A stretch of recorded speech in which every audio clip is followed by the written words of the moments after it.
Jai Hind everybody. Today I am presenting the leftover question before you of previous topic atom and nuclear physics.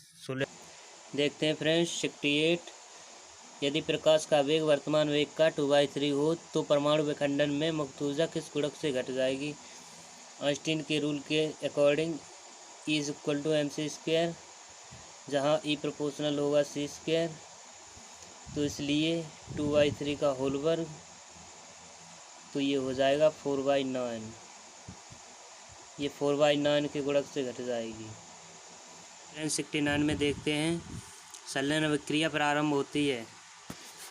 ये संलयन अभिक्रिया उच्च ताप पर हमेशा होती है, जैसे हाइड्रोजन बम एवं सूर्य अन्य तारे इसके लिए रिस्पॉन्सिबल होते हैं, तो ये होगा उच्च ताप पर। फ्रेंड्स अब देखते हैं 670 क्वेश्चन। जब 4B9 बेरिलियम परमाणु पर अल्फा कणों की बौछार करते हैं तो नाभिकीय अभिक्रिया में 6C12 प्राप्त होता है, तब दूसरा कण होगा। तो रिएक्शन करते हैं 4Be9, ये अल्फा कण की बौछार होती है तो अल्फा कण होता है 2He4 हीलियम का नाभिक। अब यहाँ पर प्राप्त होता है 6C12। अब इसमें आवेश एवं द्रव्यमान संख्या संरक्षण के नियम के अनुसार ये ऐड कर लेंगे, ये इक्वल हो गए 6। तो यहाँ पर किसकी ज़रूरत है, यहाँ 0 की ज़रूरत है। अब ये 9 4 13, ये 12 हो गए, यहाँ पर 1 की ज़रूरत है, तो यहाँ पर क्या होगा, एक n, तो 0n1 होगा यहाँ पर। इसका ऑप्शन हो जाएगा डी। इसका क्या होगा, डी। फ्रेंड्स अब देखते हैं 71 क्वेश्चन। परमाणु बम में 92U235 के 2 टुकड़ों के साथ स्रोत होता है, तो ये होता है न्यूट्रॉन का। फ्रेंड्स अब देखते हैं 72 क्वेश्चन। नाभिकीय विखंडन के लिए सबसे अधिक उपयुक्त तत्व का परमाणु क्रमांक है। ये 92 होगा, पीछे देखा था। ये होता है यूरेनियम 235। ये यूरेनियम होता है, ये विखंडनीय पदार्थ होता है। अब आते हैं 74 पर। नाभिकीय संलयन अभिक्रिया में ये 2 हल्के नाभिक संयुक्त होकर एक भारी नाभिक बनाते हैं और इसमें बहुत अधिक ऊर्जा उत्पन्न होती है तथा ये उच्च ताप पर होती है। तो इसमें क्या है, 2 हल्के नाभिक संयुक्त होकर एक भारी नाभिक बनाते हैं। इसका ऑप्शन हो जाएगा डी।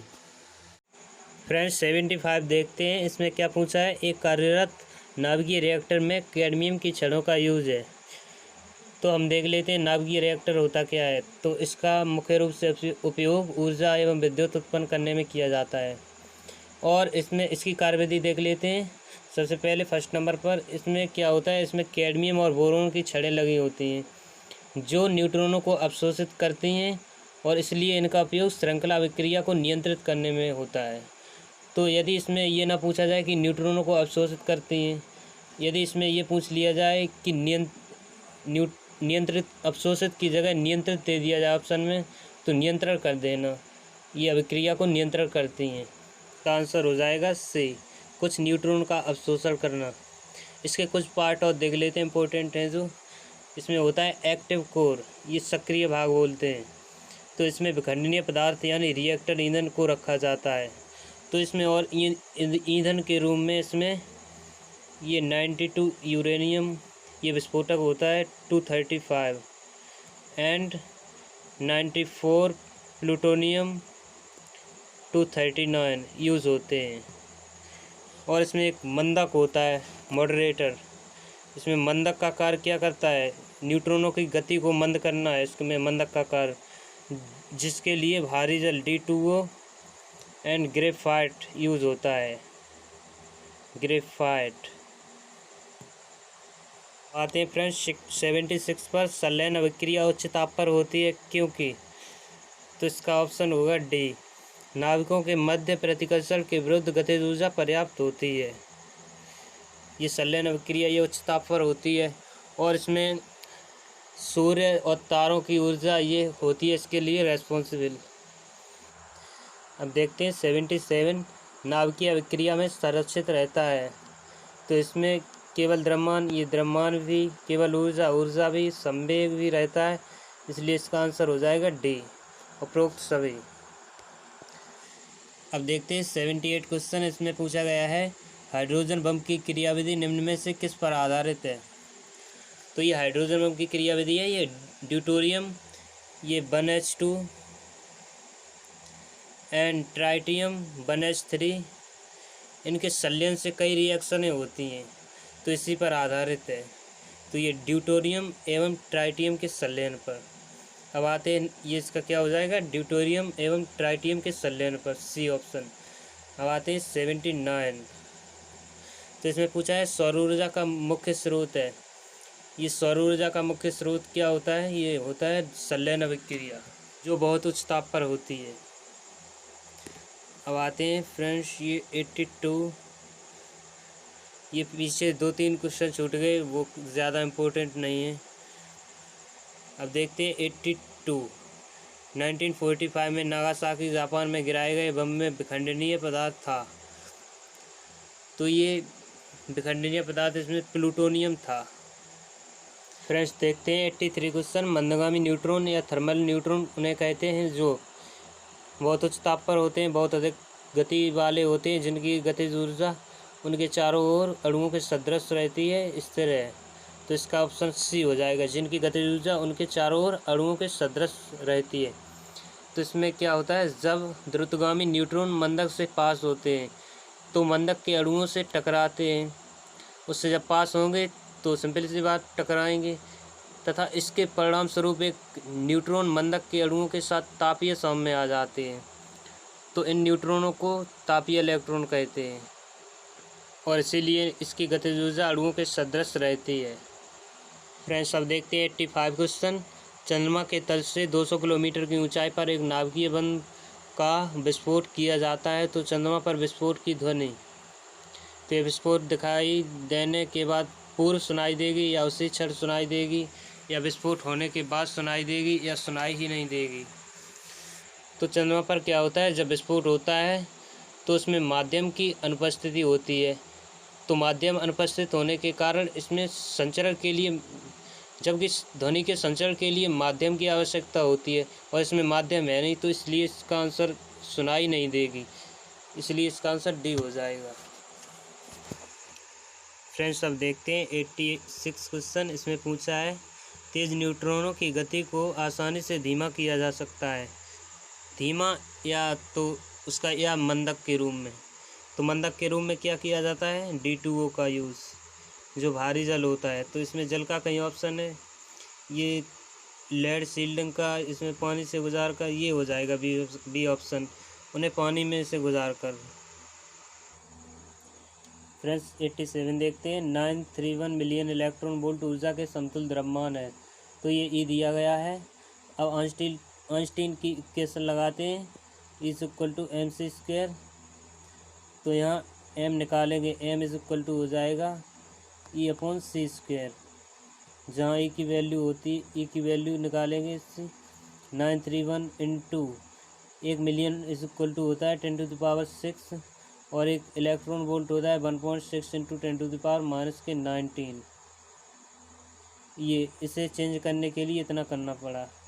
ये अब इससे डिवाइड कर देते हैं, किससे, m से, वो सॉरी c² से। तो 3 इंटू 10⁸ से जब डिवाइड करेंगे, ये 8 10⁸ का होल स्क्वायर करेंगे, इसका आंसर हो जाएगा ये a, जो कि प्रोटॉन के मास के इक्वल होता है। फ्रेंड्स अब इसमें पूछा गया है 90 क्वेश्चन में, एक प्रोटॉन 8O18 के साथ क्रिया करके 9F18 बनाता है, इस क्रिया में मुक्त होगा। तो इसमें देखते हैं 8O18 रिएक्शन 9F18 बनाता है। तो इसमें अब ये इसमें लगेगा चार्ज एवं द्रव्यमान संख्या संरक्षण का रूल यूज़ होगा। तो इसमें +1 करना पड़ेगा, ये 9 और 8 ये इक्वल करने के लिए, तो 1 हो जाएगा। अब यहाँ क्या करना पड़ेगा, ये फ्लोरीन का होता है 18, तो होता ही है फ्लोरीन का, और ये भी 18, तो इसमें ये इक्वल हो गई। तो अब यहाँ 1 बचा है, तो यहाँ क्या करें, तो यहाँ हाइड्रोजन ले लेते हैं, ये 1 हो जाएगा।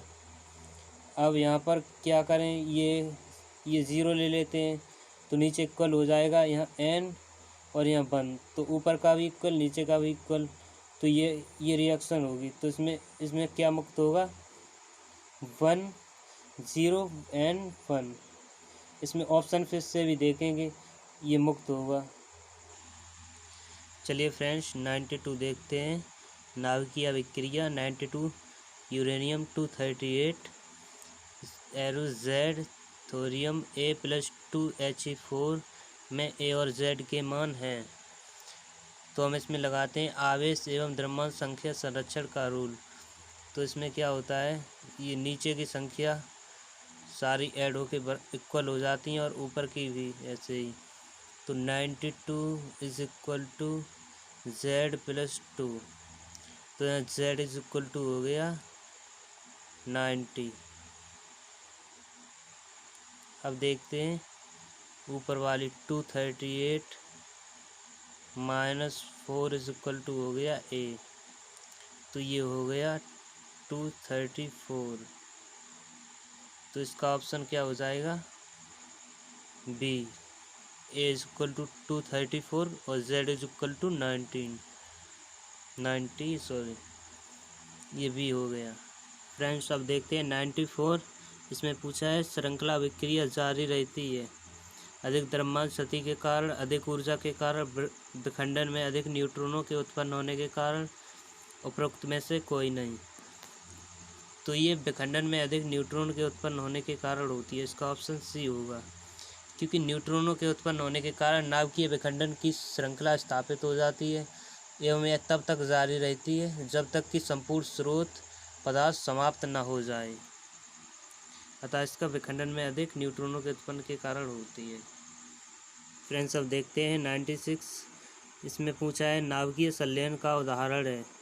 तो ये होता है हाइड्रोजन से हीलियम बनना। इसमें एग्जाम्पल देखते हैं, जैसे 1s2 + 1s2 एरो 2He4, ये प्लस यहाँ कुछ मान लेते हैं Q, तो ये बन गया, ये हीलियम बन गया ये हाइड्रोजन से। अतः ये हाइड्रोजन से हीलियम बनना एक नाभिकीय संलयन का उदाहरण है। 97 देखते हैं, नाभिकीय विखंडन में नाभिकीय अभिक्रिया एक प्रक्षेप की मदद से संपन्न की जाती है, निम्न में कौन सा उपयुक्त है। तो इसका आंसर C हो जाएगा, धीमा न्यूट्रॉन। धीमा न्यूट्रॉन हम इसलिए यूज करते हैं क्योंकि द्रुतगामी तेज न्यूट्रॉन अभिक्रिया में भाग न लेकर पलायन कर जाते हैं, इसलिए हम धीमा न्यूट्रॉन यूज करते हैं। फ्रेंड्स अब देखते हैं 98, जब दो ड्यूटेरियम नाभिक संलयित होकर ट्रिटियम नाभिक बन जाता है तब प्राप्त होता है एक। तो इसमें देखते हैं, जब दो ड्यूटेरियम नाभिक, तो 1s2 + 1s2, तो ये क्या बनाते हैं, ट्रिटियम 1s3, तो यहाँ क्या बचेगा 1s1। आवेश एवं द्रव्यमान संख्या संरक्षण के नियम से ये हुआ। तो अब ये क्या ऑप्शन देख लेते हैं, ये न्यूट्रॉन तो 0 होना चाहिए, इसमें ड्यूट्रॉन भी नहीं होगा, अल्फा कण में 2 होना चाहिए यहाँ पर, लेकिन 1 है तो ये प्रोटॉन के लिए सही होगा। डी ऑप्शन इसका सही हो जाएगा, प्रोटॉन।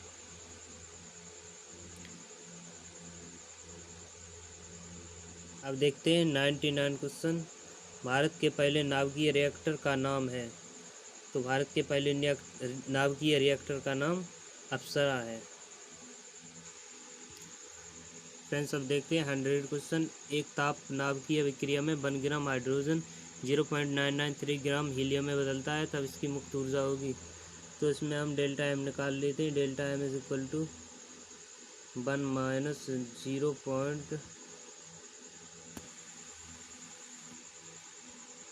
तो इसमें हम डेल्टा एम निकाल लेते हैं, delta M is equal to 1 - 0.993 is equal to 700 point, ये आ गया 0.007। यहाँ आप आइंस्टीन का इक्वेशन लगाते हैं, is equal to delta M c², तो 0.007 ये ग्राम में है, तो ग्राम को किलोग्राम में करेंगे तो इंटू 10⁻³ अब इसमें मल्टीपल करते हैं 3 × 10⁸ जो लाइट का वेलोसिटी है ये स्क्वायर करते हैं। अब इसका मान होगा 63 × 10⁻10 जूल। तो इसका ऑप्शन हो जाएगा जूल, बी ऑप्शन। फ्रेंड्स उम्मीद करता हूँ ये क्वेश्चन आपको समझ में आए होंगे। अब मिलते हैं कल नेक्स्ट वीडियो में, तब तक के लिए जय हिंद।